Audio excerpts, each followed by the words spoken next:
ஜென்னான்ற ஒரு குட்டி பாப்பா விளையாடிட்டு இருக்கா. அப்ப அவளோட தங்கச்சி பாப்பா அழுக. ஜென்னா வந்து அவ தங்கச்சி பாப்பாவ தொட்டு பார்க்குறா. உடம்பு சூடா இருக்கவும், ஐயையோ தங்கச்சி பாப்பாவுக்கு உடம்பு சரியில்லை போலேன்னு தங்கச்சி பாப்பாவோட உடம்ப கூல் பண்றதுக்காக ஏசி டெம்பரேச்சரை கூட்டி வச்சிடுறா. அங்க வந்த ஜென்னாவோட அம்மா ஜென்னா தான் வேணும்ட்டே ஏசி டெம்பரேச்சர் கூட்டி வச்சு தங்கச்சி பாப்பாவுக்கு உடம்பு சரியில்லாம போக வச்சுட்டான்னு நினைச்சுக்கிட்டு ஜென்னாவை அடிச்சிடுறாங்க. அதோட நிறுத்தல. பனிஷ்மெண்ட்ன்ற பேர்ல ஜென்னாவை ஃப்ரிட்ஜுக்குள்ள வச்சு கதவை சாத்திடுறாங்க. ஜென்னாவோட அப்பா ஏன் இப்படி பண்றேன்னு கேட்க, அதெல்லாம் நம்ம போனதுக்கு அப்புறம் அவளே வெளியே வந்துக்குவான்னு ஜென்னாவை அப்படியே விட்டுட்டு தங்கச்சி பாப்பாவை ஹாஸ்பிட்டலுக்கு தூக்கிட்டு போயிடுறாங்க. அந்த ஃப்ரிட்ஜுக்கு வெளியில ஒரு பெரிய லாக் இருக்கு. அதை உள்ள இருந்து ஜென்னாவால ஓபன் பண்ணிட்டு வெளியே வர முடியல. ஸோ உள்ளேயே மாட்டிக்கிறா. ரொம்ப நேரம் சென்று ஜென்னாவோட அம்மாவும் அப்பாவும் திரும்ப வீட்டுக்கு வராங்க. ஜென்னா ஃப்ரிட்ஜிலேருந்து வெளியே வந்துட்டாளா இல்லையான்றதை கூட அவங்க பார்க்கல. ஜென்னாவோட ரூமுக்கு வந்து பார்க்குறப்ப ஜென்னாவோட பெட்டில் யாரோ படுத்துட்டு இருக்க மாதிரி தெரியுது. ஜென்னா தான் படுத்துட்டு இருக்கான்னு நினச்சிக்கிட்டு நீ செஞ்ச தப்புக்கு மன்னிப்பு கேளுன்னு சொல்ல ஜென்னாட்ட வந்து எந்த ரெஸ்பான்ஸும் இல்லை. தூங்குற மாதிரி நடிக்கிறான்னு நினச்சிக்கிட்டு விட்டுடுறாங்க.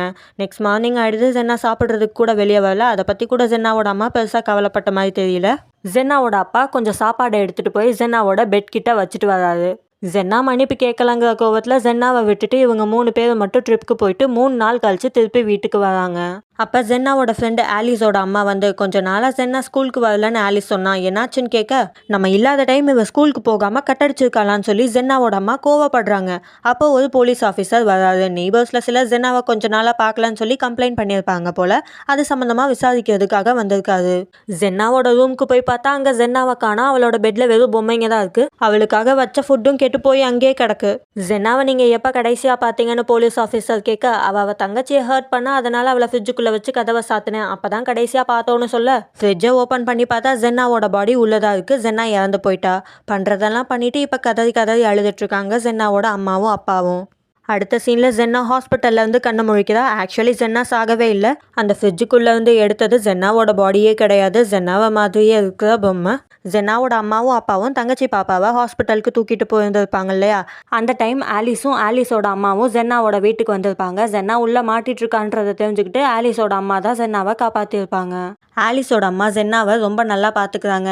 ஜென்னாவோட அம்மா அப்பாவுக்கும் ஜென்னா உயிரோட இருக்கான்ற விஷயம் தெரிய வருது. ஜென்னாவோட அம்மா ஜென்னா கிட்ட அம்மாவை மன்னிச்சிடுமா, அம்மாவுக்கு கடைசியா ஒரு வாய்ப்பு கொடுன்னு கேட்க ஜென்னாவும் அவங்க அம்மா அப்பாவுக்கு ஒரு வாய்ப்பு தரலான்னு முடிவு பண்றா. ஜென்னாவோட அம்மா அப்பா அந்த வாய்ப்பையும் சரியா பயன்படுத்திக்கல. ஜென்னாவை விட ஜென்னாவோட தங்கச்சிக்கு தான் இம்பார்ட்டன்ஸ் கொடுக்குறாங்க. 2 பேருக்கும் ஒரே நாளில் தான் பர்த்டே. ஆனா அன்னைக்கு ஜென்னாவோட பர்த்டேன்றதையே மறந்துடுறாங்க. ஸோ ஜென்னா அவளோட அம்மா அப்பாவை விட்டுட்டு ஆலிஸோட அம்மாவையே தன்னோட அம்மாவா ஏத்துக்கிட்டு அவங்களோடயே போயிடுறா.